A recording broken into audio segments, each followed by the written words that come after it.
Enquanto isso, vamos abrir nossas Bíblias em Mateus capítulo 5.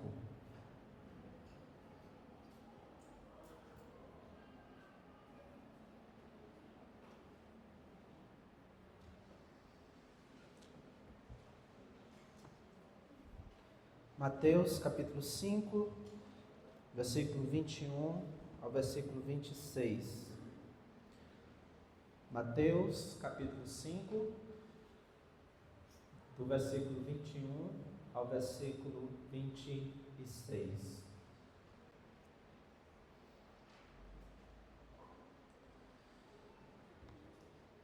Ouvistes que foi dito aos antigos: não matarás, e quem matar estará sujeito a julgamento. Eu, porém, vos digo que todo aquele que se irá contra seu irmão estará sujeito a julgamento, e quem proferir um insulto a seu irmão estará sujeito a julgamento do tribunal, e quem lhe chamar tolo estará sujeito ao inferno de fogo. Se, pois, ao trazeres ao altar a tua oferta, ali te lembrares de que teu irmão tem alguma coisa contra ti, deixa perante o altar a tua oferta, vai primeiro reconciliar-te com teu irmão, e então, voltando, faz a tua oferta. Entra em acordo sem demora com o teu adversário, enquanto estás com ele a caminho, para que o adversário não te entregue ao juiz, o juiz ao oficial de justiça, e sejas recolhido à prisão. Em verdade te digo que não sairás dali, enquanto não pagares o último centavo. Vamos orar. Nosso santo Deus, nosso Pai bondoso, somente por Tua graça, mais uma vez, podemos estar aqui congregados, parte da Igreja do Senhor Jesus Cristo, para fazermos, ó Deus, aquilo que o Senhor tem nos ordenado em Tua Palavra, para juntos podermos expressar a nossa fé, expressar a nossa alegria, a nossa esperança, a nossa gratidão, para também juntos podermos aprender do Senhor como vivemos como igreja, como vivemos como a família, como Teu povo, como vivemos como cidadãos do Teu reino, como podemos ser sal e luz neste mundo. E que o Teu Espírito que habita em nós, ó Deus, abençoe a Tua palavra nesta noite, de modo que Tua palavra nos ensine, nos instrua, nos confronte, nos encoraje, e também que ela chegue ao coração daqueles que carecem de salvação. Que o Senhor use da Tua misericórdia também com estes. É o que nós pedimos, em nome do Teu Filho Jesus Cristo. Amém. Todos nós cometemos o pecado da ira. Não há nenhum pecador que possa dizer: eu nunca me irei. O verdadeiro cristão ainda se ira.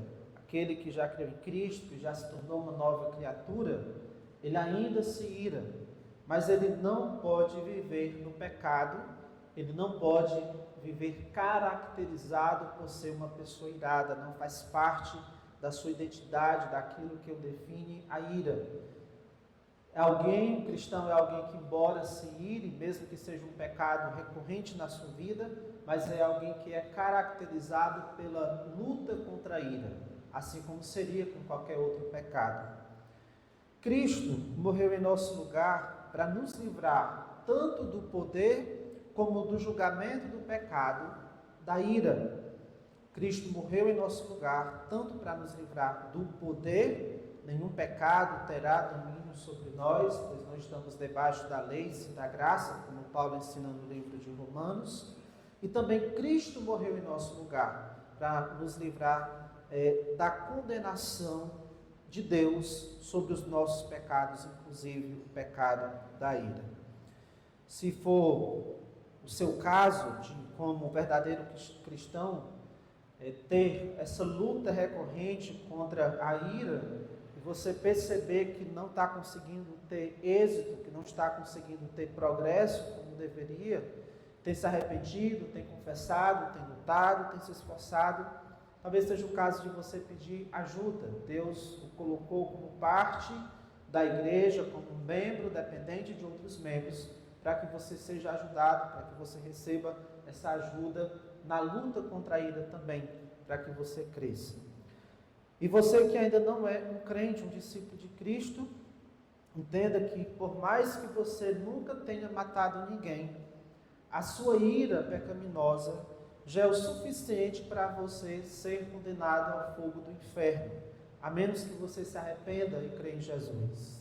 Não é preciso cometer esses pecados aos olhos da humanidade grande, aos olhos da humanidade, um pecado que é algo horrível.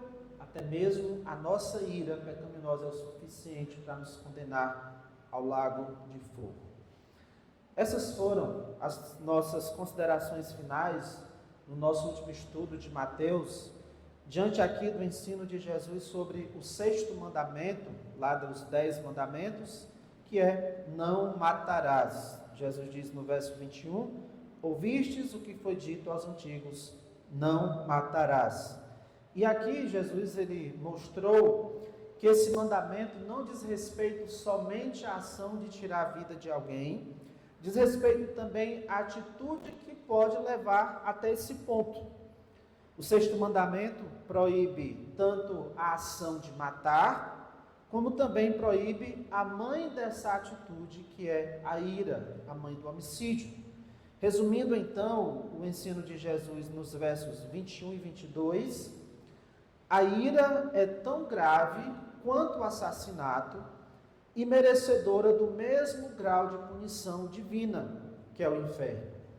A ira é tão grave quanto o assassinato e merecedora do mesmo grau de punição divina, o inferno.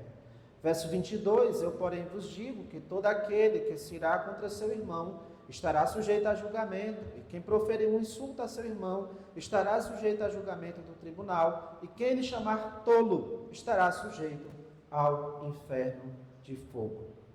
Agora, por que Jesus está tratando aqui desse assunto? Porque no Sermão do Monte, como nós temos visto, ele está mostrando para os seus discípulos o tipo de caráter que eles precisam ter para impactar esse mundo corrupto, esse mundo perdido nas trevas, esse mundo em degradação moral. No mundo em que os cristãos são como sal e luz, eles devem, comprometidos com a palavra de Deus, apegados à palavra de Deus, os cristãos devem manifestar um caráter e uma conduta sadios. Os cristãos, portanto, como Jesus está colocando aqui, são proibidos de cometer assassinato e são proibidos também de se irar de forma pecaminosa. É o que nós vimos até aqui nos versículos 21 e 22 do nosso último estudo. Mas o não matarás não trata somente da ação de matar e também da atitude da ira. Não só está proibindo que não mate, que não se ire. O não matarás vai além. Esse mandamento, ele também incentiva as ações positivas diante dos problemas de relacionamento que todos nós, uma hora ou outra, temos. Na segunda parte aqui desse texto, dessa primeira antítese que Jesus faz no seu sermão, nos versos 23 a 26, Jesus ele aplica o princípio do não matarás também a ações em busca de reconciliação. Ou seja, o mandamento aqui, não matarás, não só me diz para eu não matar, ele não só me diz para eu não me irar de forma pecaminosa, esse mandamento também me diz para eu buscar a reconciliação com irmãos e com adversários. E detalhe, essa busca por reconciliação tem que ser feita logo, tem que ser feita de modo apressado, no sentido de você ser diligente em busca dessa reconciliação. Resumindo então aqui os versos 23 a 26, seria: se apresse em busca da reconciliação. Se apresse em busca da reconciliação. E esse será o nosso tema hoje: se apresse para buscar reconciliação. E não são poucas as vezes que nós precisamos da mensagem desses versículos. Quantas vezes marido e esposa vivem como adversários, ferindo um ao outro na sua manifestação de ira? Quantas vezes lares são o pior lugar para se estar por causa de intrigas e ressentimentos entre marido e esposa? Quantos filhos são presas fáceis dos predadores deste mundo, porque no seu lar é um ambiente inseguro por causa dos problemas entre seus pais? Quantas vezes irmãos de sangue estão rancorosos um com o outro por causa do orgulho, por causa da ira? Quantos relacionamentos também na igreja são rompidos por causa de orgulho, de ira, de queixas? Quantos irmãos e irmãs, neste momento, têm um relacionamento espinhoso, superficial, frágil, por causa das feridas causadas pela ira de um ou de outro? Quantas igrejas hoje são fracas, são imaturas, sem uma atitude cristã genuína, por falta de, entre os irmãos, a falta daquela humildade na busca de tentar resolver essas intrigas que acontecem? Quanto individualismo nas famílias, nas sociedades, só porque as pessoas ignoram o princípio do mandamento, não matarás, e não buscam reconciliação. Irmãos, um lar e uma igreja onde as pessoas não conseguem viver em paz é o pior lugar para se estar. Um lar e uma igreja onde as pessoas não conseguem viver em paz é o pior lugar para se estar. Provérbios 15:17 diz: é melhor ter verduras na refeição, onde há amor, do que um boi gordo acompanhado de ódio. Provérbios 17:1 diz: melhor é um pedaço de pão seco, com paz e tranquilidade, do que uma casa onde há banquetes e muitas brigas. Nos nossos versículos aqui, 23 a 26, Jesus usa duas situações para ilustrar a necessidade e a urgência da reconciliação. E nessas ilustrações que nós vamos observar aqui, há pelo menos 3 princípios que nos ajudam a entender que nós precisamos ser diligentes na busca por reconciliação. Nós precisamos ser diligentes, tanto nos importarmos com isso, como nos esforçarmos para isso, para buscarmos reconciliação. E como todos nós lutamos contra as manifestações de ira no nosso coração, de ira pecaminosa, todos precisamos atender à mensagem destes versículos. Os princípios apresentados aqui são princípios que nos ajudam a tratar da ira em nosso coração. Nós somos irados em recuperação, irados em transformação. Esse texto aqui, os princípios aqui também nos ajudam a não deixar que a ira pecaminosa se estenda por muito tempo em nosso coração, e são princípios que nos ajudam a consertar os danos feitos pela manifestação da nossa ira. São princípios para nos ajudar a apaziguar também a ira dos outros contra nós. Primeiro princípio, primeiro a reconciliação, depois a adoração. Primeiro a reconciliação, depois a adoração. Versos 23 e 24. Se, pois, ao trazeres ao altar a tua oferta, ali te lembrares de que teu irmão tem alguma coisa contra ti, deixa perante o altar a tua oferta, vai primeiro reconciliar-te com teu irmão, e então, voltando, faz a tua oferta. O que Jesus instrui nestes versículos? Que a nossa adoração é interrompida quando estamos em conflito com outra pessoa. A nossa adoração a Deus é interrompida quando estamos em conflito com outra pessoa. Irmãos, essa questão é tão séria que a falta de reconciliação interrompe a nossa adoração a Deus. Está claro que Deus ele não aceita, ele não recebe a nossa adoração quando estamos em guerra com outras pessoas. E aí isso é para a gente perceber a gravidade que é para Deus a nossa inimizade contra a pessoa por causa da ira. Se a gente olha para o nosso pecado de ira e os efeitos que a nossa ira causa como algo não muito grave, algo não muito sério, Veja que para Deus se trata de algo muito sério, a ponto de Ele não receber a nossa adoração, Ele proibir a nossa adoração, enquanto não formos em busca de reconciliação. Essa primeira ilustração de Jesus aqui, se trata aqui de um ato solene, de trazer a oferta para o templo em Jerusalém. Isso era algo solene que o adorador, que o ofertante iria fazer. Ele iria trazer uma oferta de sacrifício. Verso 23 diz: sim, pois, ao trazeres ao altar a tua oferta. E pelo contexto do que Jesus está falando aqui, o mais provável é que Jesus esteja se referindo àquelas ofertas, àqueles sacrifícios que eram feitas pela necessidade do perdão de Deus. O camarada chega com o seu sacrifício, porque ele sabe dos seus pecados, e ele está fazendo esse sacrifício para que Deus lhe conceda perdão. Os judeus ofereciam sacrifícios a Deus, como era ordenado lá na lei, para receber a expiação dos seus pecados, o perdão dos seus pecados. E talvez eles entendessem que a ira era algo errado, que os conflitos fossem errados, mas eles não tratavam a ira ao nível de que eu tenho que fazer um sacrifício para receber o perdão de Deus por causa da minha ira. Eu tenho que fazer um sacrifício para receber o perdão de Deus porque eu estou em conflito com outra pessoa. Não. Mas Jesus está mostrando a gravidade desses pecados a ponto de afetar a nossa adoração.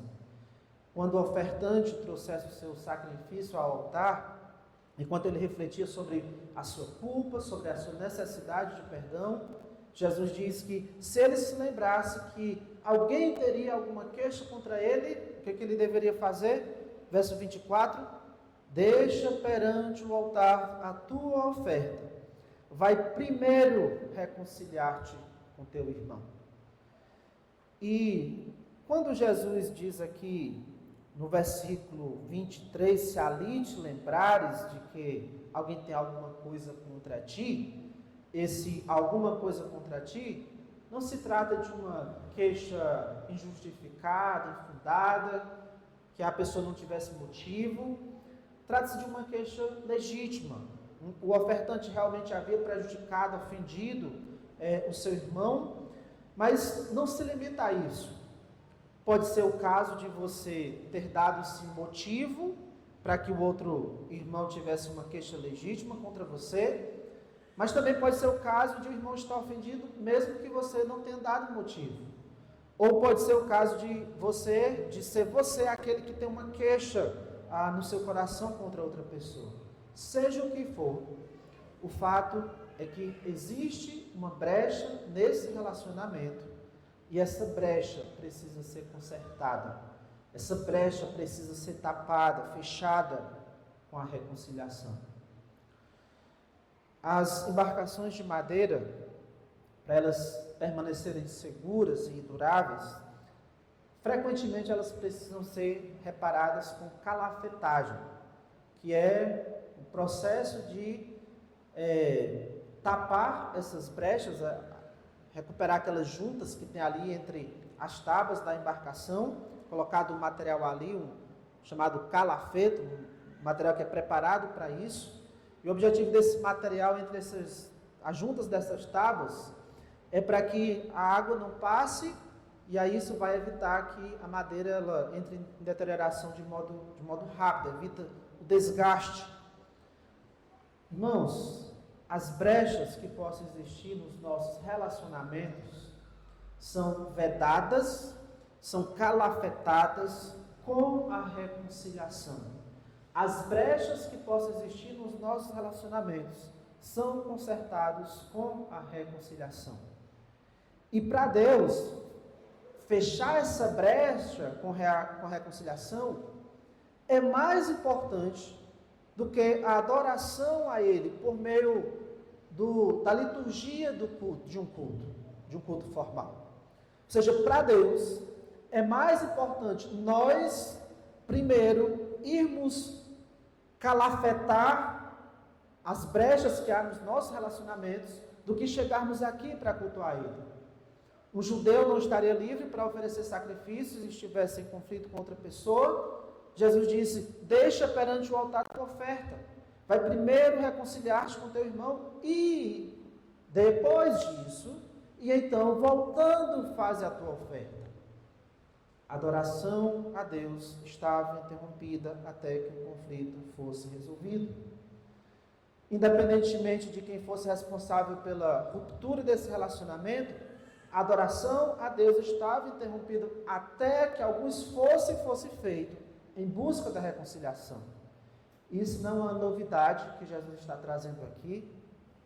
Desde o Antigo Testamento, Deus mostra que não aceita o culto formal, não aceita esse congregar solene, a menos que tenhamos a atitude correta para com o próximo. Vamos ver exemplos disso em Isaías, 1 Isaías capítulo 1.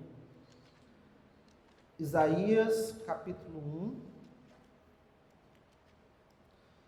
Primeiramente, versículo 11. Jesus diz assim, Isaías 1:11: de que me serve a mim a multidão de vossos sacrifícios, diz o Senhor. Estou farto dos holocaustos de carneiros e da gordura de animais selvados, e não me agrado do sangue de novilhos, nem de cordeiros, nem de bodes. E aí Deus vai falar de outras coisas que Ele tinha ordenado como atos de adoração a Ele, que Ele já está farto, que Ele não suporta. E uma das razões por que Deus está rejeitando essa adoração solene é o que diz os versículos 16 e 17. Lavai-vos, purificai-vos, tirai a maldade dos vossos atos diante dos meus olhos, cessai de fazer o mal, aprendei a fazer o bem, atendei à justiça, repreendei o opressor, defendei o direito do órfão, pleiteai a causa das viúvas. Uma das áreas em que o povo estava falhando era no cuidado com o próximo, com os órfãos e com as viúvas. E era uma das razões para Deus estar aqui, rejeitando a sua adoração. Vamos ver também Isaías 58, capítulo 58, versículos 5 a 7. Isaías 58, versos 5 a 7. Diz assim: seria este o jejum que escolhi, que o homem um dia aflige a sua alma, incline a sua cabeça como o junco e estenda debaixo de si pano de saco e cinza? Chamarias tu a isto de jejum e de aceitável do Senhor? Que eram orientações que Deus tinha dado para fazer.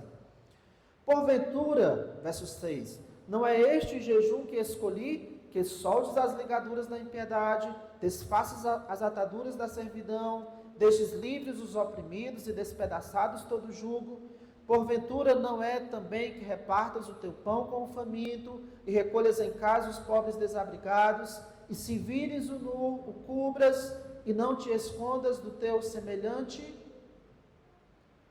Deus mostrando que Ele não aceita a adoração formal. Se há falhas nos nossos relacionamentos, se não estamos cumprindo com o nosso dever em relação ao próximo. O Novo Testamento, irmãos, é bem claro em mostrar que a nossa adoração, e escute bem isso, até mesmo a nossa oração e a nossa busca pelo perdão de Deus estão interrompidos enquanto houver brechas em nossos relacionamentos.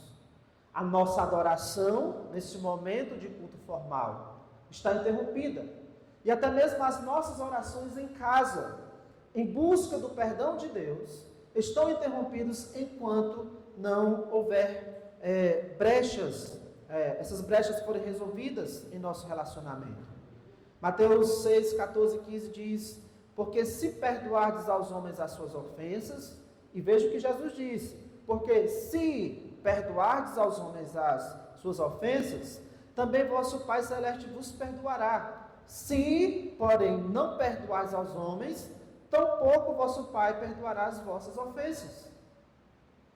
Se as brechas nos nossos relacionamentos não forem resolvidos, se as queixas em nossos relacionamentos não forem resolvidos, Deus diz que Ele não vai perdoar as nossas ofensas contra Ele. As nossas orações em busca do perdão de Deus estão interrompidas.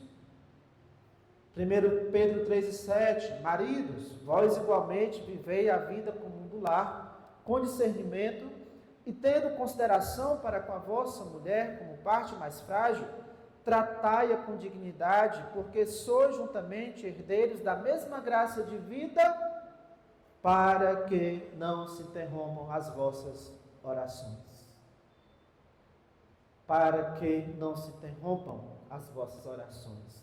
Dependendo de como as coisas estão entre você e o seu cônjuge, as suas orações estão interrompidas. Percebe aí a seriedade e a gravidade da coisa? Quando deixamos que as rupturas nos nossos relacionamentos permaneçam, perdura também a ruptura na nossa adoração e na nossa oração a Deus. Se você, por exemplo, está com problemas de relacionamento com a sua esposa, para Deus é mais importante que você estivesse agora tentando reconciliação com ela do que estar aqui cantando músicas para Ele. Para Deus é mais importante que você busque a reconciliação com o irmão do que ir ao culto fazer qualquer atividade ministerial. Pregar, dirigir o culto, cantar no coral, ensinar na sala infantil, conduzir um estudo bíblico, discipulado, evangelizar, ofertar, fazer uma leitura, recepcionar os irmãos, etc. Nenhum desses serviços são recebidos por Deus se não calafetamos os nossos relacionamentos com a reconciliação. Irmãos, a verdadeira adoração, escute bem isso, a verdadeira adoração que agrada a Deus, que Deus recebe, não é reforçada por uma música melhor cantada. A verdadeira adoração a Deus não é reforçada por melhores orações, uma oração bem polida. Não é reforçada por melhores pregações, por um prédio melhor. A verdadeira adoração é reforçada por um melhor relacionamento entre aqueles que vêm para o culto. A verdadeira adoração a Deus é reforçada por um melhor relacionamento por aqueles que são os adoradores, entre aqueles que são os adoradores. A adoração pode ser melhorada, se for o caso, por ficarmos até longe de nos congregarmos enquanto não tivermos resolvido a nossa pendenga com o nosso irmão, enquanto não restaurarmos o relacionamento, enquanto não houver aquela reconciliação que foi quebrada por causa de ira pecaminosa. Então, se você veio para o culto hoje, e enquanto você ouve essas palavras, a sua mente traz a sua lembrança de que o seu relacionamento com a sua esposa precisa de consertos, ou que o seu relacionamento com algum irmão foi rompido, antes de chegar ao próximo culto, antes de você orar buscando o perdão de Deus, vá primeiro se reconciliar com a sua esposa. Vá primeiro se reconciliar com seus filhos ou com seus irmãos em Cristo. Primeiro a reconciliação, depois a adoração. Esse é o primeiro princípio aqui. Versículos 23 e 24, voltando a Mateus 5. Se, pois, ao trazeres ao altar a tua oferta, ali te lembrares de que teu irmão tem alguma coisa contra ti, deixa perante o altar a tua oferta. Vai primeiro reconciliar-te com teu irmão. Segundo princípio, o quanto antes você buscar reconciliação, melhor. O quanto antes você buscar reconciliação, melhor. Verso 24 diz assim: deixa perante o altar a tua oferta, vai primeiro reconciliar-te com teu irmão. E o verso 25 diz assim: entra em acordo sem demora com o teu adversário enquanto estás com ele a caminho. Essas palavras de Cristo mostram que há uma urgência. A busca por reconciliação tem que ser feita o quanto antes. É algo para fazermos primeiro, é algo que não podemos deixar para depois, não pode ser feito sem demora. Nós temos que aproveitar a oportunidade de buscar essa reconciliação o quanto antes. Quando acontece uma ruptura nos nossos relacionamentos, buscar a reconciliação é a prioridade. Quando acontece uma ruptura em nossos relacionamentos, a prioridade é buscar essa reconciliação. Aí aqui vale o ditado: não deixe para amanhã o que você deve fazer hoje. A busca por reconciliação não é algo que possamos deixar para quando der certo. A gente tem que ser objetivo e diligente em buscar resolver. As feridas causadas por nossas ofensas, por nossas iras e ódios, não se curam por deixarmos o tempo passar. Algumas coisas se resolvem com o passar do tempo. Não é o caso dos problemas de relacionamento. E às vezes nós, por causa do nosso orgulho, dos nossos receios, nós fazemos com as ofensas o que algumas faxineiras fazem com a poeira. Colocam para debaixo do tapete. Porque não está à vista, a poeira não está à vista, parece que está tudo bem, está tudo limpo. Mas quando você tropeçar no tapete e ele se mover de lugar, aí você vai ver a sujeira ali concentrada.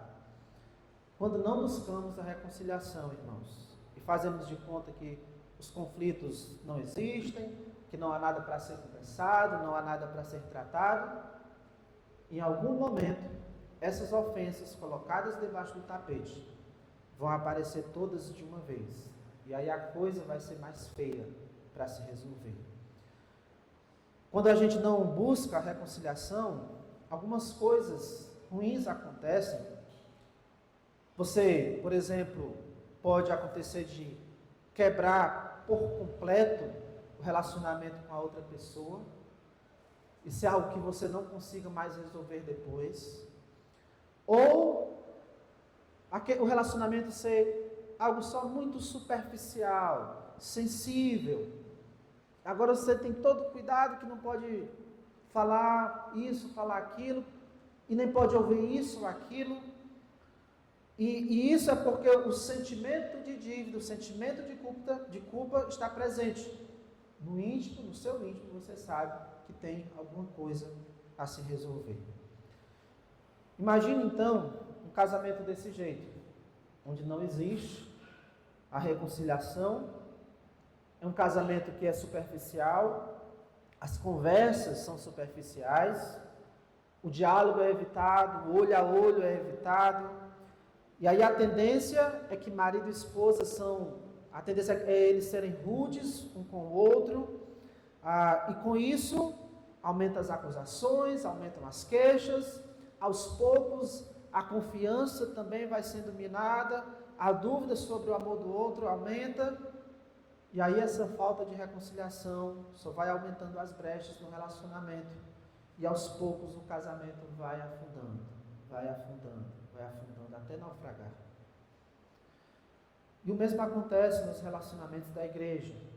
A falta de reconciliação entre os irmãos os distancia.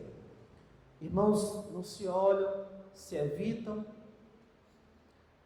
Quantas evódias e sínticas há na igreja que tiveram rupturas na sua comunhão e não conseguem mais estar juntas?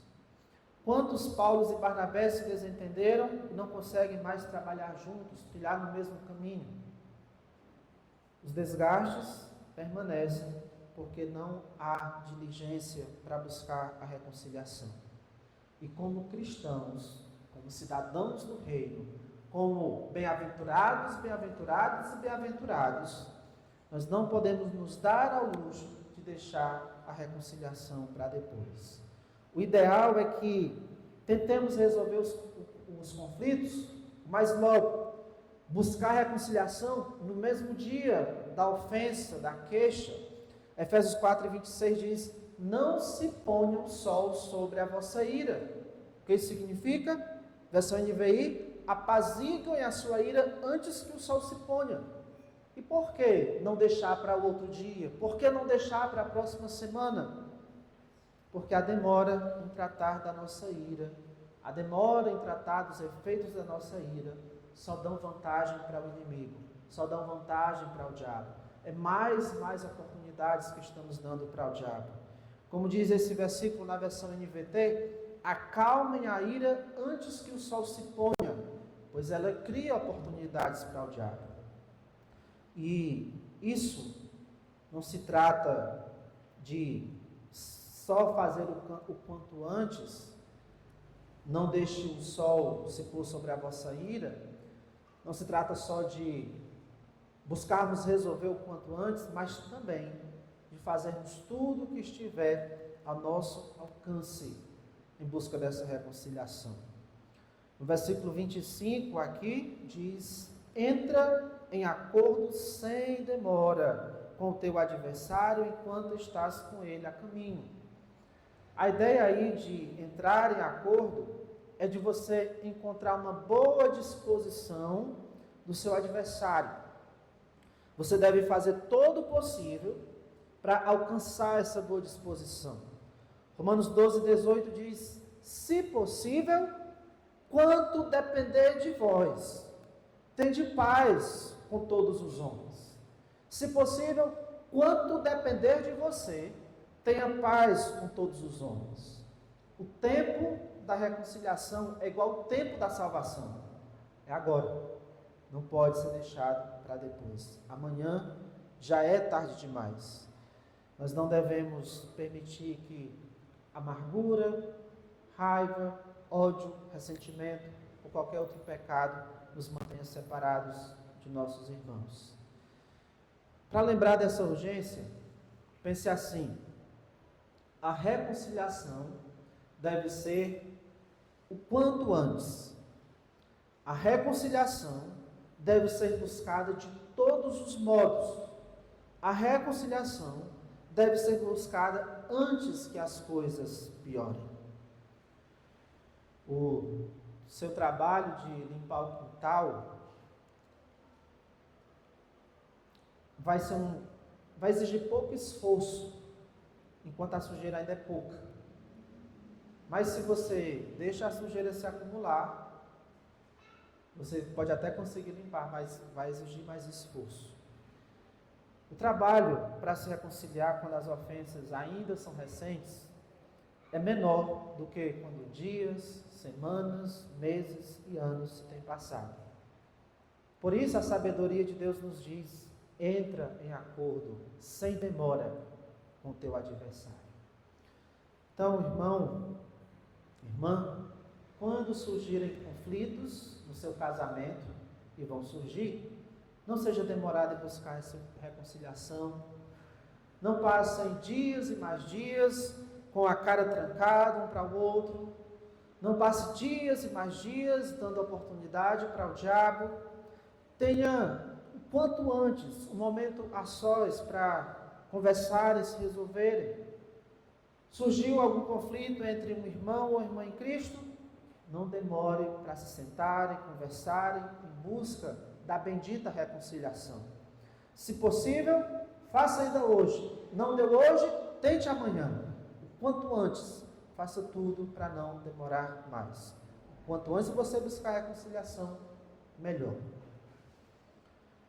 E por último, nosso terceiro princípio aqui: busque a reconciliação com crentes e descrentes. Busque a reconciliação com crentes e descrentes. Nas duas ilustrações que Jesus usa aqui, dos versículos 23 a 26, nós temos duas situações. A primeira é a ruptura do relacionamento que aconteceu com o irmão, verso 23, se pois ao trazeres ao altar a tua oferta, ali te lembrares de que teu irmão tem alguma coisa contra ti. Então aqui é alguém da comunidade, que você pode chamar de irmão. Já no segundo caso, segunda situação, o relacionamento é com alguém que é fora da esfera da comunidade de irmãos.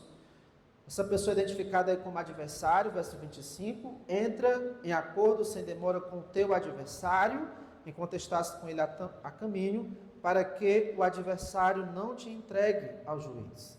E esse segundo exemplo se tratava de pessoas que por algum débito legal, alguém que estava endividado com outra pessoa, ela corria o risco de ser presa, como vai mostrar o final do versículo 25, e sejas recolhido à prisão. E aí nesses casos, se você não conseguisse a boa disposição do seu credor para fechar um acordo com ele, aí ele poderia levar o caso para os tribunais, você poderia ser julgado, ser preso até que fosse pago o último centavo, todo o débito. Verso 26, em verdade te digo, que não sairás dali enquanto não pagares o último centavo. Irmãos, o que eu quero que a gente perceba aqui é que, como servos de Cristo, o nosso compromisso para tratar dos conflitos não se restringe somente aos nossos irmãos em Cristo, à comunidade cristã. Se surgem conflitos entre você e um descrente, ainda assim você deve priorizar a reconciliação.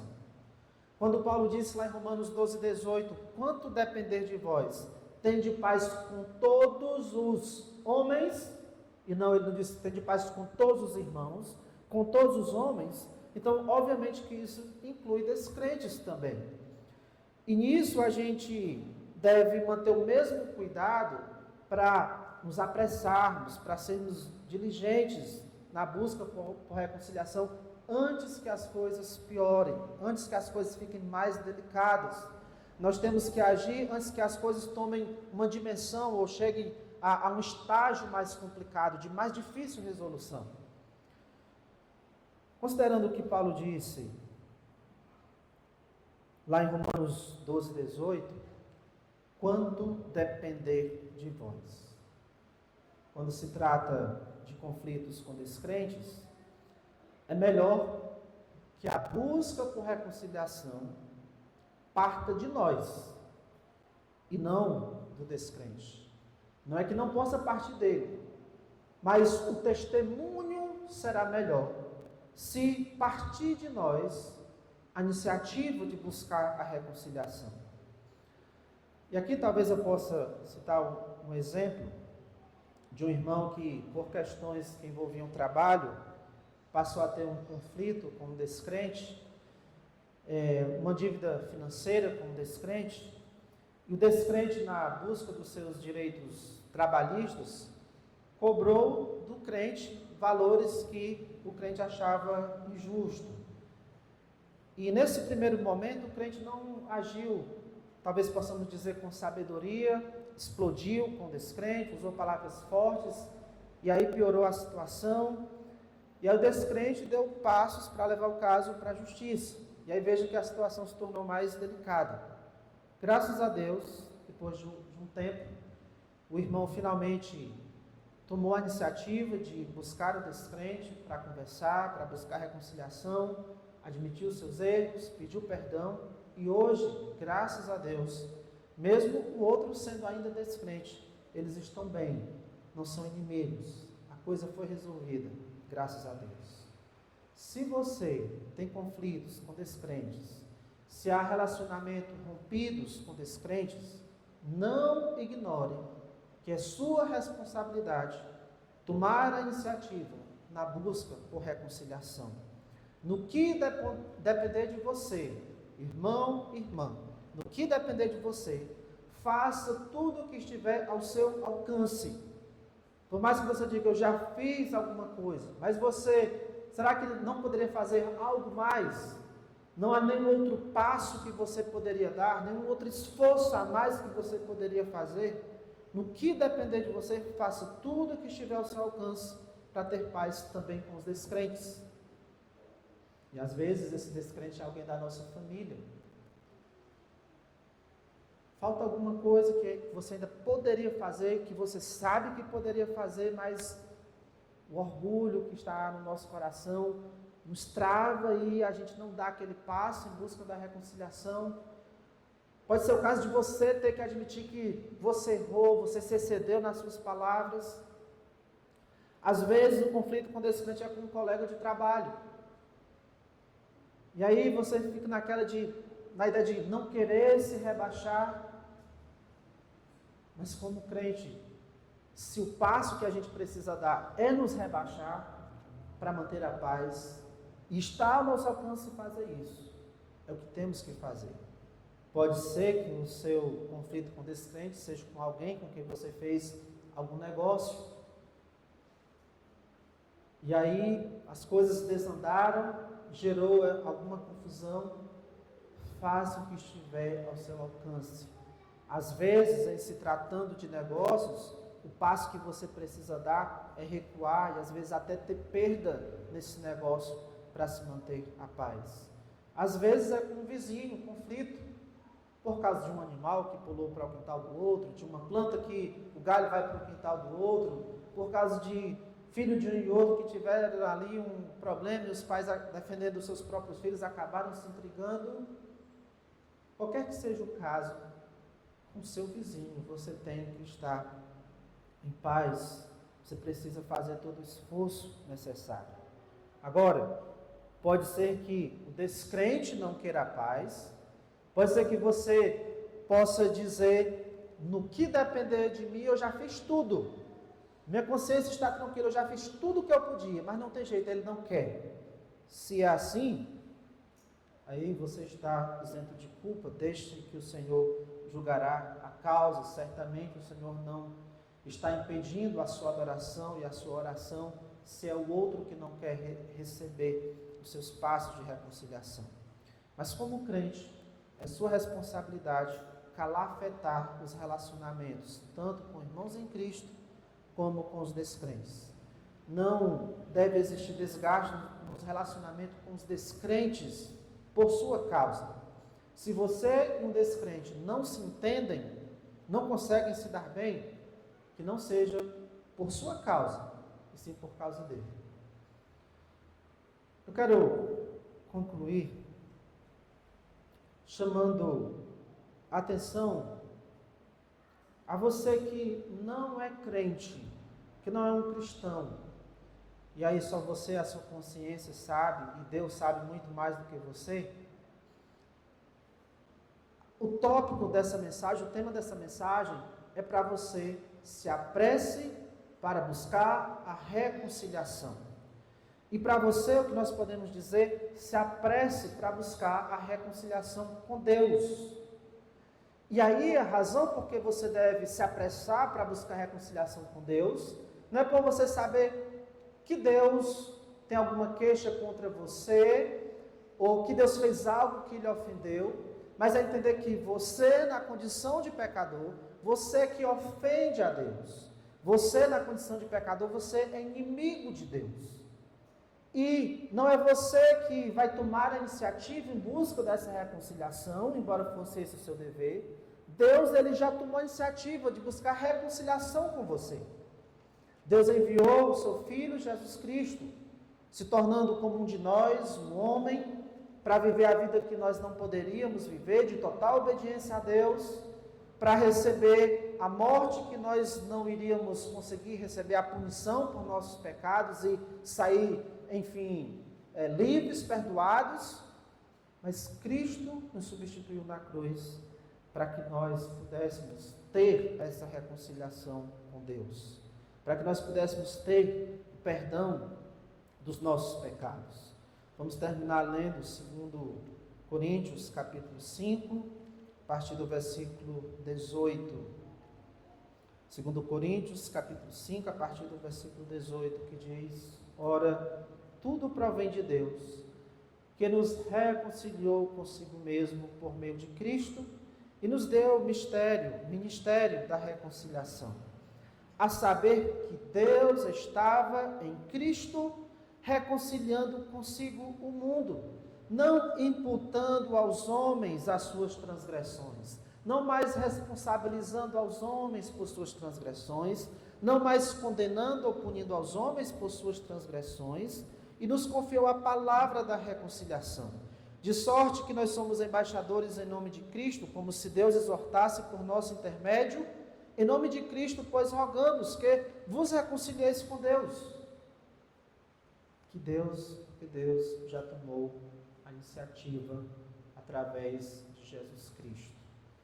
Por causa da morte de Cristo, as suas ofensas contra Deus, elas não serão imputadas a você, se você crê em Cristo.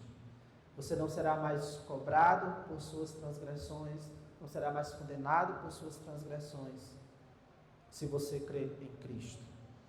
A reconciliação com Deus é que Deus lhe perdoa, que você pode estar em paz com Deus, mas somente por meio de Jesus Cristo. Por causa do que aconteceu, como que vai dizer no versículo 21, aquele que não conheceu o pecado, ele o fez pecado por nós, para que nós nele fôssemos feitos justiça de Deus. E nós, na qualidade de cooperadores com ele, também vos exortamos a que não recebais em vão a graça de Deus, porque ele diz: eu te ouvi no tempo da oportunidade e te socorri no dia da salvação. Eis agora o tempo sobremodo oportuno, eis agora o dia da salvação. A mesma coisa que Jesus tinha dito para os seus discípulos, se pois ao trazeres ao altar a tua oferta, ali te lembrares de que teu irmão tem alguma coisa contra ti, deixa perante o altar a tua oferta, vai primeiro se reconciliar com teu irmão, e então voltando faz a tua oferta. Pressa em busca dessa reconciliação. E também pressa em busca da reconciliação com Deus, para você que não é um cristão. A primeira coisa que você deveria se importar era aproveitar essa oportunidade de reconciliação com Deus. Verso 2, 2 Coríntios 6:2, porque ele diz: eu te ouvi no tempo da oportunidade, te socorri no dia da salvação, eis agora o tempo sobremodo oportuno, eis agora o dia da salvação. E eu gosto demais dessa palavra, sobremodo oportuno, que ela me faz lembrar da oportunidade e aquilo que é mais do que uma oportunidade. Agora e não amanhã, agora, não depois da manhã, agora que é o dia da salvação. Para a reconciliação com Deus, amanhã é tarde demais. Do mesmo modo que entre nós irmãos, a reconciliação uns com os outros, amanhã é tarde demais, tem que ser hoje. Quanto antes, melhor. Vamos orar. Nosso querido Deus, o Pai Santo, Pai de todos nós, nos ajuda, Santo Deus, a vivermos como irmãos, como família, e estarmos unidos, estamos unidos, e vivermos de modo prática essa união que temos uns com os outros. Ó Deus, que possamos ser diligentes na busca de reconciliação uns com os outros, na busca de reconciliação com os nossos cônjuges, se for o caso, na busca de reconciliação até mesmo com descrentes, se for o caso, e fazermos isso não como boas obras, mas fazermos isso porque somos cidadãos do Teu reino, porque é o que Cristo faria, porque é o que Cristo tem nos ordenado. Fazemos isso por amor a Ti. E que, ao fazermos isso, o Senhor use o nosso caráter, use a nossa conduta, para testemunhar do Teu poder, da Tua salvação, àqueles que ainda tanto precisam conhecer a Tua graça, que já foi concedida a nós. É o que eu te oro, em nome de Cristo. Amém. Bem, muito obrigado. Terminando o nosso tempo aqui.